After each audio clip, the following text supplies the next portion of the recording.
te laisse introduire. Bonjour à tous, donc je me présente, je suis Marine Denardi, donc je suis commerciale pour la société Devolis. Donc je vais présenter rapidement Devolis en quelques mots. Donc Devolis a été créé en 2007 par Vincent Aveline, le CEO. Alors aujourd'hui, on est 50 collaborateurs. Donc notre particularité, c'est qu'on est un centre d'expertise Microsoft. Donc on fait du développement d'applications, de l'IA, de la data et des outils du collaboratif. Donc on est certifié Microsoft Gold. Donc on a un laboratoire d'innovation autour de la data et de l'IA. Et géographiquement, donc nous on est à Petit-Quevilly, donc à côté de Rouen. Donc on est implanté en Normandie, en Aquitaine et également en Île-de-France. Donc quelques éléments concernant nos valeurs, bien sûr l'esprit d'équipe, la bienveillance, l'innovation et la satisfaction client. Concernant nos forces, bien sûr notre haut niveau de recrutement et la politique RH de fidélisation. Bien sûr l'innovation permanente. On a un centre de service qui nous permet d'industrialiser notre offre et également notre organisation qui est orientée offre et métier. Donc voilà, je vous laisse avec mon collaborateur Guillaume qui va se présenter. Je vous souhaite un bon webinaire. Merci Marine. Je me présente à mon tour, hein, Guillaume Renard. Je suis consultant Microsoft 365 chez Devolis. Je fais partie de l'équipe qui travaille sur la plateforme collaborative de Microsoft, notamment autour des outils de la Power Platform, entre RAPS, Power Automate, Power BI, Power Virtual Agent, mais également SharePoint, Teams, OneDrive, tous nos outils du quotidien autour de Microsoft 365. Un petit peu de développement aussi de par ma formation précédente, donc un peu de développement autour de ces outils, notamment sur SharePoint et sur Teams. Donc la session est enregistrée, donc on vous enverra l'enregistrement dans la journée pour que vous puissiez le revoir.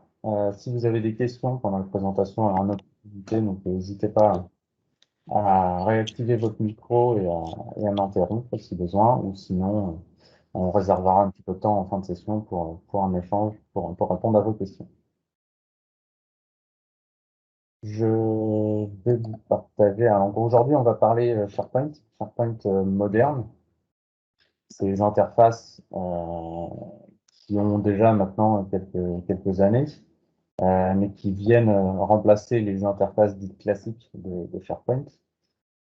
Donc on va vous montrer un petit peu les possibilités de personnalisation des fonctionnalités de l'interface moderne de SharePoint en regard des fonctionnalités de l'interface telle qu'elle était en SharePoint classique.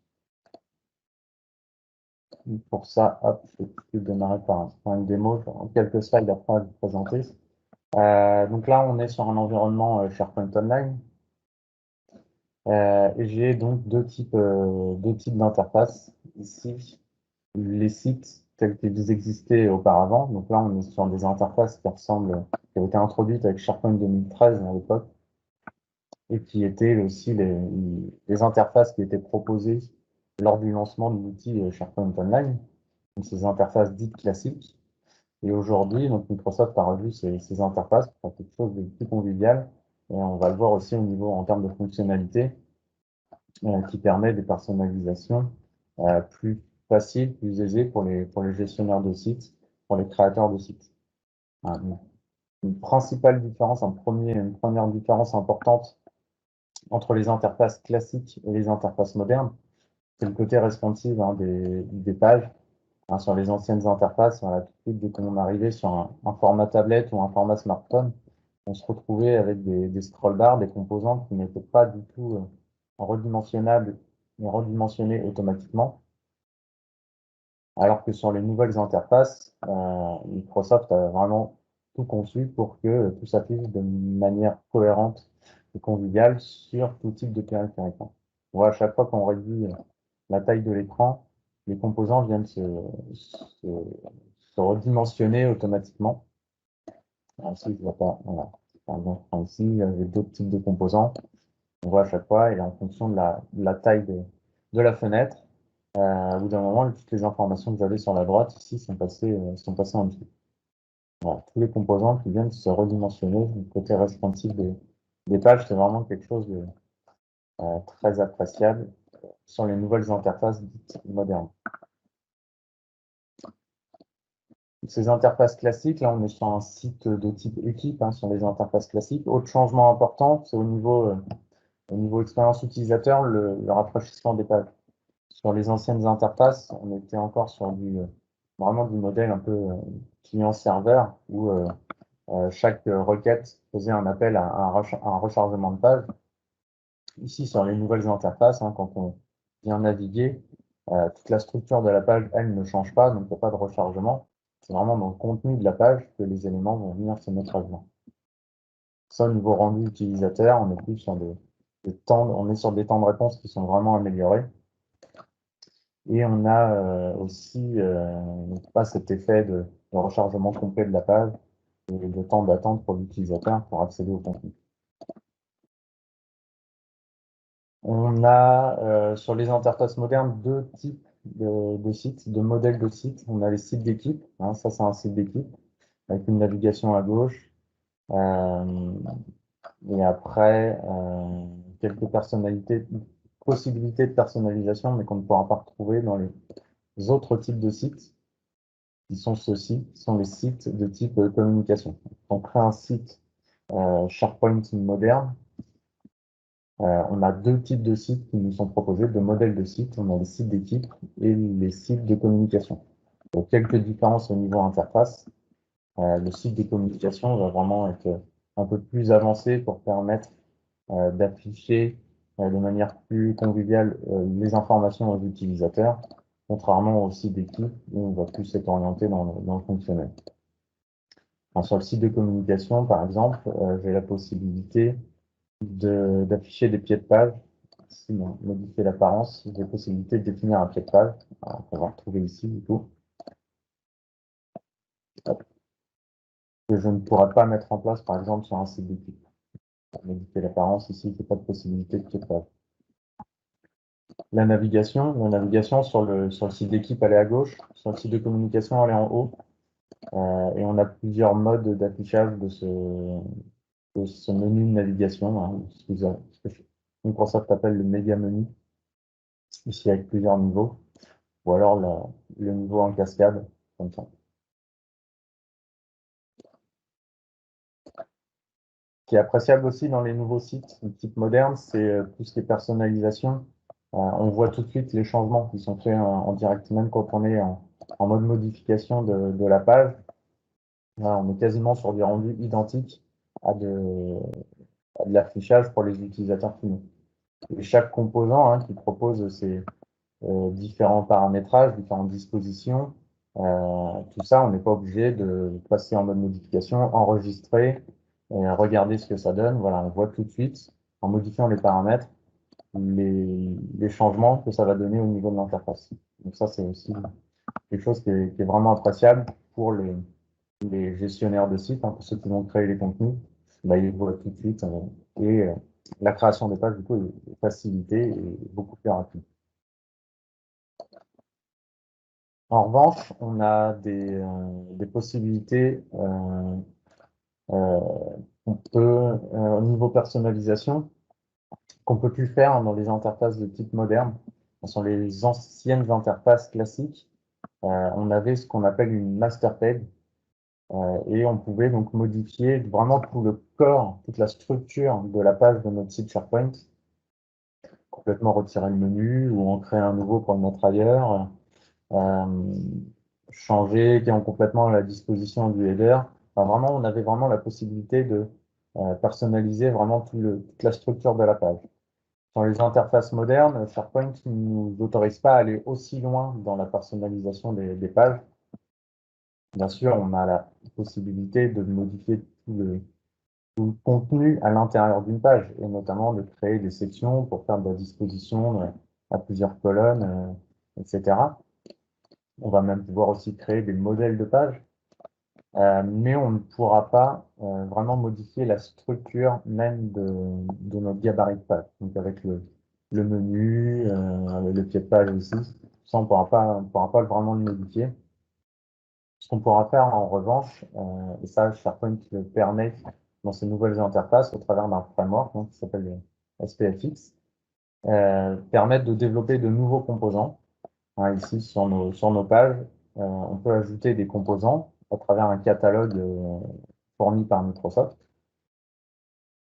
Et ce catalogue de composants, on va pouvoir l'enrichir en développant de nouveaux composants pour ajouter de nouvelles fonctionnalités. Donc ça, c'est ouvert. SharePoint l'autorise. On peut venir développer et enrichir comme l'on souhaite ce catalogue de composants pour nos pages SharePoint. Et les autres possibilités que SharePoint permet, ce sont au niveau du haut de page et du bas de page, où on va pouvoir créer ce qu'on appelle des extensions. Les extensions, ce sont des composants qu'on va pouvoir venir ajouter, et qui sont visibles ou invisibles. Hein. Ça nous arrive aussi de créer des extensions qui sont invisibles pour injecter du CSS, pour modifier une police, des choses comme ça. Mais elles, ces extensions, elles seront automatiquement appliquées à l'ensemble des pages du site. C'est la différence entre entre le composant WebPart et l'extension. Je le dis aussi, on peut sur nos sites SharePoint créer des modèles de page. Ces modèles de page, en revanche, ils seront complètement, c'est une proposition de modèle pour nos utilisateurs quand ils vont créer des pages, hein, quand ils sont ici pour créer une nouvelle page. On a la possibilité de sélectionner un modèle. En revanche, le modèle, il est entièrement modifiable par la suite, chose qu'on pouvait quand même imposer entre guillemets sur les interfaces dites classiques. On pouvait créer des gabarits de pages avec des zones personnalisables, mais des zones fixes. Aujourd'hui, sur les interfaces modernes, on est vraiment que sur des zones modifiables. Voilà, pour les principales différences, je voulais vous montrer entre les interfaces classiques et les interfaces modernes. Il y a d'autres fonctionnalités qui ont été introduites et on va voir ça sur les slides que je partage tout de suite.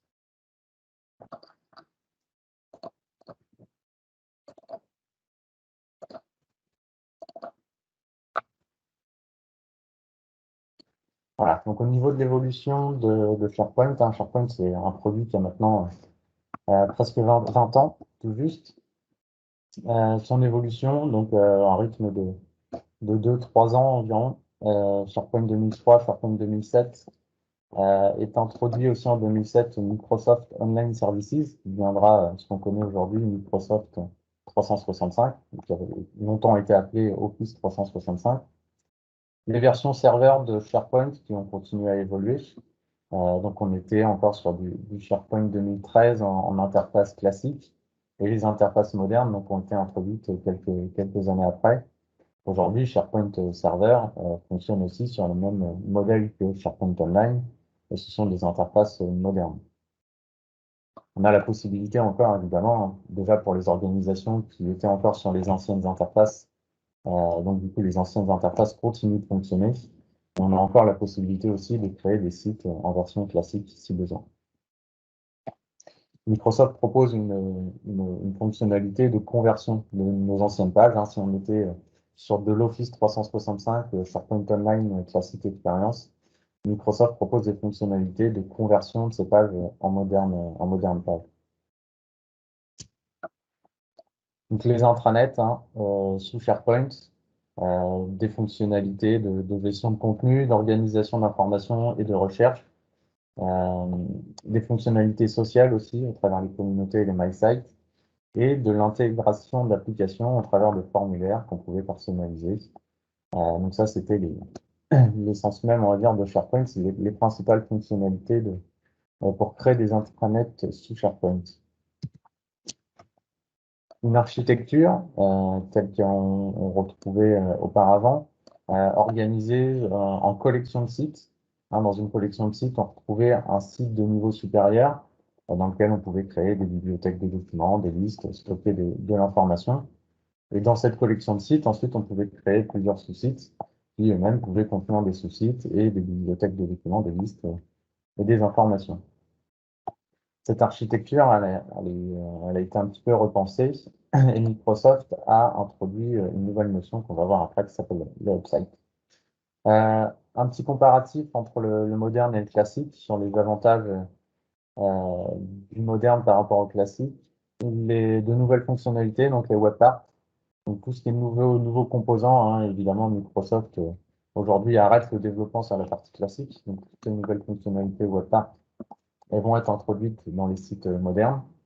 Le côté responsive design, hein, je vous l'ai montré pendant la démo, avec ces composants qui viennent se redimensionner vraiment pour s'adapter au plus juste à la taille de résolution de l'écran. Plus simple d'utilisation, hein, des interfaces plus réactives, mais aussi plus facilement personnalisables, hein. Quand on modifie une page, on voit tout de suite les changements. On n'a pas besoin d'appliquer les modifications qu'il y a dans la webpart, d'enregistrer la page pour voir le rendu. Et plus rapide, donc ce que je viens de dire, dans l'édition de contenu et le chargement. Au niveau inconvénient, j'en ai parlé aussi, customisation moins avancée que sur la version classique, hein. Au niveau du gabarit de page, sur les anciens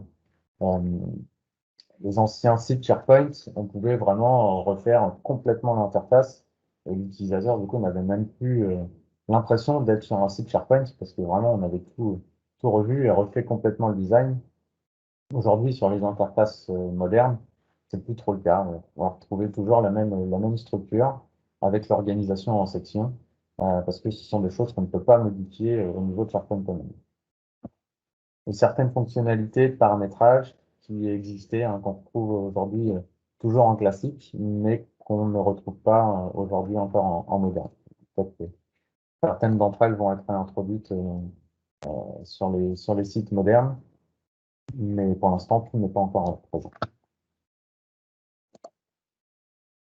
Au niveau des fonctionnalités, on a une gestion multilingue aussi qui est plus simple sur les sites modernes, et notamment l'introduction de traduction de pages automatique. On avait sur les anciens sites classiques ce qu'on appelait le système de variation, qui nous permettait de créer des déclinaisons de nos sites dans différentes langues, et après charge aux gestionnaires de sites, aux animateurs de sites, d'aller traduire leur contenu sur les différentes variantes du site. Donc, on avait un site de variante source dans une langue définie, et ensuite des variantes cibles dans lesquelles les pages, les éléments étaient automatiquement dupliqués. Par contre, après, il fallait faire ce travail de traduction. Aujourd'hui, avec les systèmes qu'on connaît, dans les interfaces modernes, les pages sont aussi directement recréées dans les sites de variantes cibles. Par contre, Microsoft utilise le moteur de traduction pour faire une traduction automatique des contenus. Charge après à l'animateur de site de venir corriger s'il y a des erreurs ou compléter si besoin. Autre fonctionnalité dont j'ai parlé juste avant, ce sont les upsites. Les upsites qui vont nous permettre de faire des regroupements de sites. Hein, on va vraiment, par rapport à l'architecture qu'on la connaissait auparavant, sous forme de collection de sites avec des sous-sites. Aujourd'hui, on va plus trop fonctionner de cette manière. On va revenir en détail dessus juste après. L'intégration des applications tierces, intégration d'applications Power Apps au sein des interfaces SharePoint, intégration de rapports Power BI aussi. Hein, ces applications et ces rapports qu'on peut développer au sein de la Power Platform, l'outil no-code de Microsoft pour créer des applications, des reporting. Et donc, il y a des composants, un catalogue de composants de SharePoint qui permettent d'intégrer des applications et des rapports au sein de nos pages SharePoint. La recherche qui a été unifiée, hein, donc le moteur de recherche toujours au niveau des propriétés des documents et aussi du contenu, et qui va chercher pas uniquement dans SharePoint, cette barre de recherche qui est vraiment commune à tout l'environnement Microsoft 365. Des fonctionnalités supplémentaires au niveau analytics, hein, c'est quelque chose qui était un petit peu le péché mignon de Microsoft à ce niveau-là, c'est que sur SharePoint, ils n'ont jamais vraiment proposé de reporting sur l'analyse de consultation, de visite de nos sites, le nombre de vues sur les pages, etc. Donc ça, ils ont un petit peu amélioré. Et une navigation simplifiée, donc un menu de navigation facilement personnalisable pour ajouter des liens vers des pages externes, des pages internes, ou même rediriger vers des sites autres sur notre environnement SharePoint. Niveau organisation, donc pour introduire la notion de website, l'interface, enfin, l'architecture classique à gauche, avec les regroupements en site principal et sous-site. Aujourd'hui, on va plutôt être au niveau regroupement, mais par rapport à des hub-sites. Donc, on va définir au niveau de notre centre d'administration SharePoint ce qu'on appelle un hub-site. Et après, on va venir rattacher les sites entre eux de cette manière. Et c'est l'avantage de cette interface, déjà, c'est qu'elle est évolutive. Alors, on le voit sur le schéma ici, on a les hub-sites en orange, mais à tout moment, on peut déplacer un site d'un hub à l'autre et donc de réorganiser notre architecture de site. L'organisation en upsite, bah, au-delà de la réorganisation, donc c'est une organisation qui n'est pas figée, hein. À l'époque, c'était beaucoup plus compliqué. Si on voulait réorganiser, de déplacer un sous-site d'une collection à une autre, ça demandait quand même beaucoup d'opérations d'administration pour faire ça. Et maintenant, avec le upsite, en 2 clics, on rattache un site à un hub très facilement et on le détache aussi de manière très simple. Donc, on va quand même conserver une sécurité propre à chaque collection, mais ça va permettre de connecter vraiment toutes ces connexions entre elles. Ça va être le point de départ de navigation. Donc, on va avoir un hub site principal, on va dire. On va déclarer le hub site par rapport à un site bien précis. Et après, on va venir rattacher les sites à ce hub. Et ça va avoir un point important aussi au niveau de la recherche. C'est-à-dire que lorsque je suis sur un site SharePoint qui n'est pas rattaché aujourd'hui à un hub, quand je vais faire la recherche, ça va rechercher uniquement dans ce site. Quand je vais faire des regroupements de sites par rapport au hub, ma recherche va changer, entre guillemets, c'est-à-dire qu'elle ne va pas chercher uniquement dans le site dans lequel je suis en train de naviguer, mais dans tous les sites qui appartiennent au même hub que ce site-là. Après, pour aller plus loin dans la personnalisation, donc j'en ai parlé un petit peu aussi pendant la démo, au niveau classique, on avait deux modes de personnalisation. Sur SharePoint On-Premise, on faisait beaucoup de solutions packagées en développement .NET. On pouvait aussi faire des composants en C# Object Model, hein, le CISOM. On pouvait faire de l'infopass, prendre de la personnalisation de formulaire, ou alors faire appel à des solutions tiers, comme du Mitex ou K2, pour faire là aussi une personnalisation de nos formulaires. Et on avait donc en SharePoint Online aussi les sites classiques, où là, c'était pas donc du composant CISOM, mais du composant JSON, du JavaScript Object Model. On est sur du développement côté client, et toujours les mêmes options, sinon avec Infopass, avec Nintex K2 et avec les workflows de SharePoint. Sur les interfaces modernes, plus de possibilités de développement de JSON, d'intégration de scripts. Infopass, on l'oublie également. Nintex et K2 fonctionnent toujours, hein, ce sont des sociétés qui proposent des personnalisations de formulaires. Ça fonctionne avec les interfaces modernes. Mais aujourd'hui, on a 3 éléments vraiment importants. La partie Power Apps pour développer des applications euh, très orientées mobilité, donc applications smartphone, applications tablette. Et Power Apps va aussi nous permettre dans SharePoint de personnaliser nos formulaires. Sur une liste SharePoint, on va pouvoir dire je souhaite personnaliser le formulaire. Donc, le formulaire de base de SharePoint, quand on crée une liste avec les champs qui s'affichent les uns à la suite des autres, mais sans vraiment de possibilité de donner une logique entre les champs. Donc ça, on va pouvoir le personnaliser avec Power Apps. Power Automate, qui vont nous permettre de personnaliser, de créer des workflows sur nos bibliothèques de documents, par exemple. Donc Power Automate. Et le dernier point, donc SPFX, qui est le framework de développement SharePoint, qui va nous permettre de développer ces petits composants et ces extensions qu'on va venir insérer dans nos pages SharePoint. Donc les webparts qui vont venir s'ajouter au catalogue et les extensions qui sont des contrôles clients qui vont être intégrables sur tout le site. Donc ils vont vraiment s'appliquer, en tout cas s'exécuter sur l'ensemble des pages du site. Donc ce modèle de développement a été introduit en février 2017 et il fonctionne sous forme de package. Donc à la fin de nos développements, on package les personnalisations, on vient les déployer au niveau du tenant, et après on vient activer ces applications directement sur nos collections de sites. Voilà, j'ai terminé de vous présenter la partie moderne de SharePoint. Alors, si vous avez des questions, n'hésitez pas à regarder dans le chat, mais sinon, n'hésitez pas à désactiver votre micro. Une première question, existe-t-il un moyen de différencier les sites d'équipe créés via Teams des sites créés directement dans SharePoint? Alors oui, il y a une possibilité, surtout pour l'administrateur.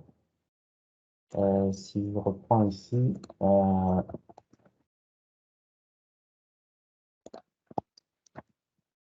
je vais aller sur le centre d'administration de SharePoint.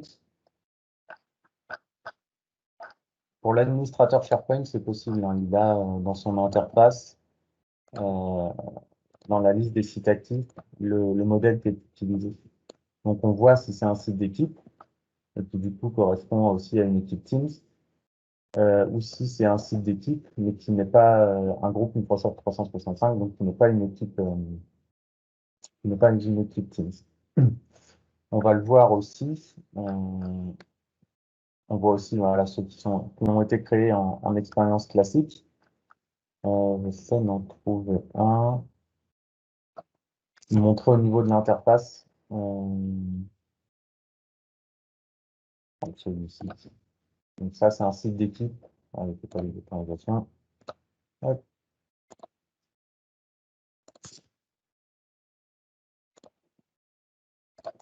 Juste pour vous montrer pour les utilisateurs, il n'y a pas trop de distinction à ce niveau-là. Mais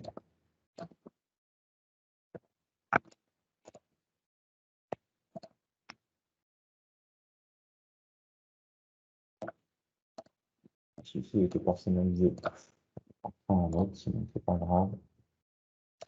Site d'équipe.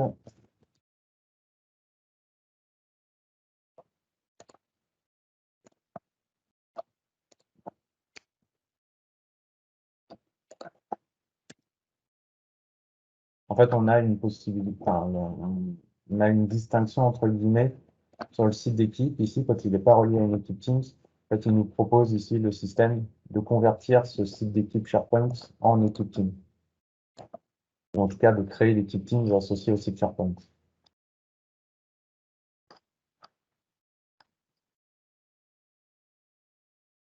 Hop. Donc, là, on va voir apparaître ici en bas à gauche l'indication pour convertir le site en site d'équipe, pour créer l'équipe Teams associée au site. Alors, sinon, il n'y a pas de distinction à ce niveau-là, on ne voit pas forcément. Ce qu'on va retrouver ici au niveau du site d'équipe qui est relié à une équipe Teams, c'est dans les documents. Donc là, je ne suis pas relié à une équipe Teams. Je vais en ouvrir un.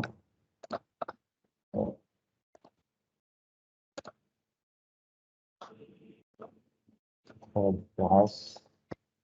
Là, je suis dans un site d'équipe relié à l'équipe Teams et normalement, au niveau de ma bibliothèque de documents, j'ai un bandeau qui m'a dit, alors là, je ne le vois pas affiché. Ah, c'est une équipe publique. Je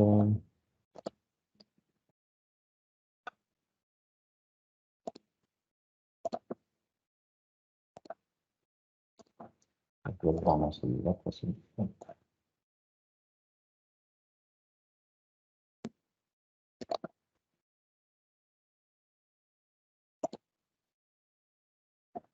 non, je ne le vois pas non plus. Normalement, on le voit à ce niveau-là. Mais la bibliothèque nous indique qu'elle est branchée, entre guillemets, sur un canal d'une équipe Teams. Là, je ne le vois pas. Des personnalisations sur SharePoint 2013 ne seront pas reprises côté SharePoint Online. Exemple, Dropdown, Surcharge, CSS. Non, ouais. Ce qui a été personnalisé sur SharePoint 2013, quand on va migrer sur SharePoint Online, il y aura des choses à reprendre. Ce qui a été développé en SharePoint 2013 ne sera pas directement compatible avec SharePoint Online. Il faudra adapter, voire refaire les développements. Est-ce que l'utilisation de SharePoint pour faire un site public ou extranet a été améliorée? Euh, Améliorée dans le sens où on peut facilement partager nos sites avec des utilisateurs externes. Alors, si c'est autorisé par les administrateurs au niveau du centre d'administration, ici dans les paramètres, euh, stratégie de contrôle de partage, on peut choisir avec qui on souhaite euh, partager le contenu en externe. Et si c'est le cas, après, au niveau de SharePoint, quand on veut partager le site, on peut facilement le partager avec des personnes qui sont extérieures à l'organisation. Donc, on va dire que c'est en ça que c'était amélioré.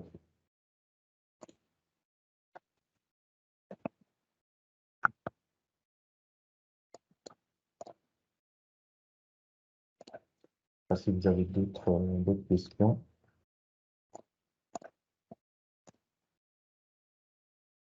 Est-ce que j'ai bien répondu aux questions déjà? Il y a les espaces aussi, je ne vous ai pas montré les espaces de réalité virtuelle hein, peut visualiser aussi après avec un casque. Bon, pas énormément de cas d'utilisation encore, mais voilà, c'est des espaces virtuels dans lesquels on peut faire des vidéos, des photos, rediriger vers des documents, etc. Voilà, les interfaces,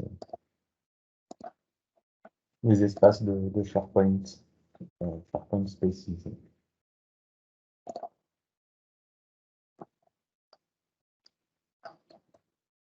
Enfin, ça, c'est un exemple hein, de site intranet avec différentes interfaces, modèle d'affichage de base, on va dire. La partie analyse, hein, dont je parlais tout à l'heure. On voit le nombre de vues, le temps moyen passé sur la page, le trafic, à quel moment les pages ont été consultées. Ça, c'est vraiment quelque chose qui a été amélioré côté SharePoint.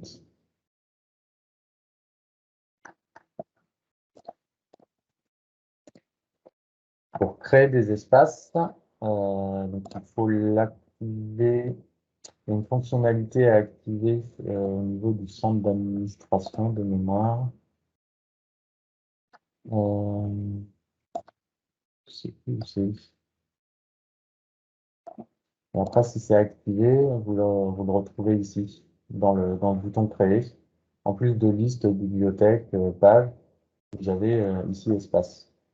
Alors, vous donnez un nom d'espace, vous choisissez un, un environnement, on va dire, qui est personnalisable après. On peut mettre une image de fond. Enfin, ensuite, cet environnement, ici, c'est l'environnement terrasse, hein, c'est celui que je vais utiliser moi. Très simplement, après, on crée des espaces comme ça, il faut chacun qu'on crée l'environnement.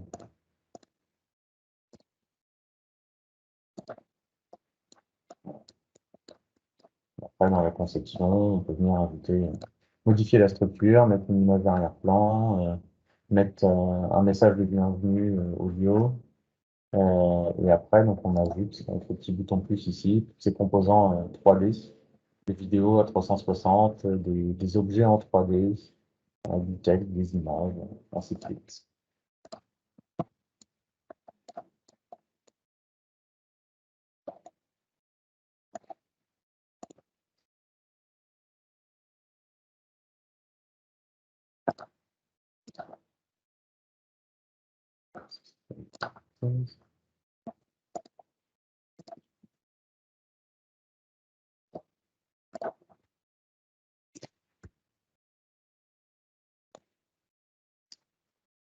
Existe-t-il des statistiques globales pour le hub?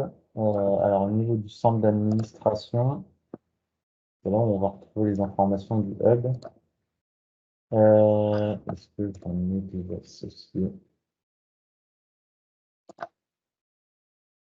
ici? Alors, est-ce qu'on a des...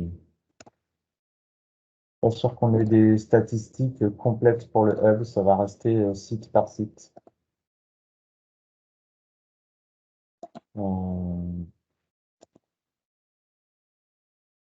Paramètres ici, non, ça va vraiment être de l'utilisation à ce niveau-là, donc des rapports un petit peu plus avancés.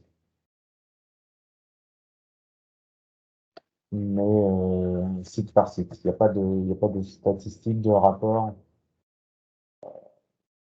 combinés avec uniquement les sites, enfin, avec tous les sites d'un hub.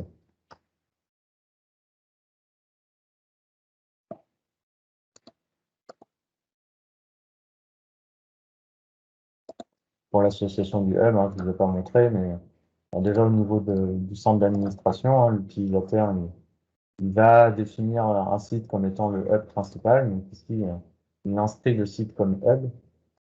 Et après, on voit au niveau de la distinction. Ouais. Donc c'est lui le maître, entre guillemets, et celui-ci qui a été rattaché au hub. Et pour le rattachement, on sélectionne un site et on fait l'association. Donc on sélectionne à quel hub on va rattacher ce site-là.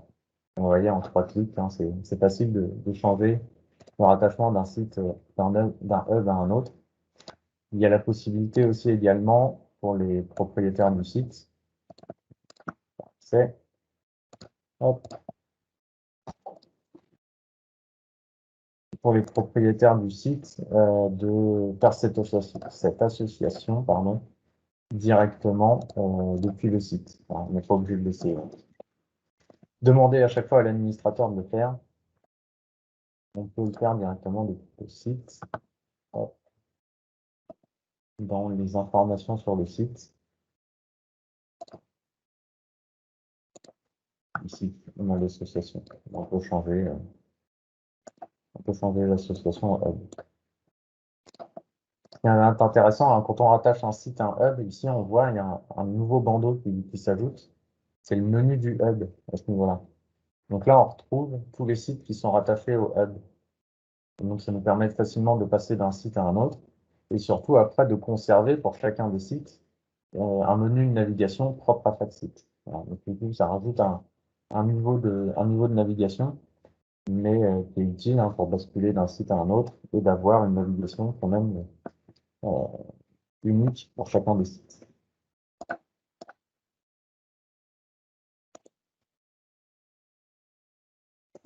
Bah, je dirais qu'il n'y a plus trop de cas où on va aujourd'hui créer des sous-sites. Maintenant, on fonctionne beaucoup et quasiment exclusivement par site principal et puis ensuite rattachement à des hubs. Donc, en tout cas, on ne fait plus de création de sites sur l'ancienne architecture où on faisait un site principal et puis après tout un tas de sous-sites. Ça, aujourd'hui, on le voit plus trop.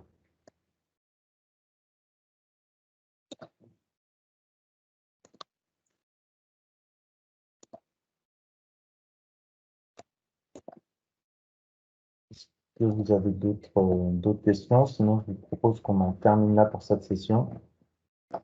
Donc, on a d'autres événements qui sont programmés, hein. On fait des webinaires tous les jeudis de 10h à 10h30 sur des sujets divers et variés. Alors, beaucoup de sujets autour de Microsoft 365 et des outils collaboratifs, mais il y a aussi d'autres thématiques qui sont abordées. Donc, n'hésitez pas à nous suivre sur LinkedIn pour voir toutes les actualités dans le LinkedIn de Devolis, ou alors aller voir sur Eventbrite la programmation pour les semaines à venir. Voilà, je vous ai mis le lien dans la conversation. Je vais arrêter l'enregistrement.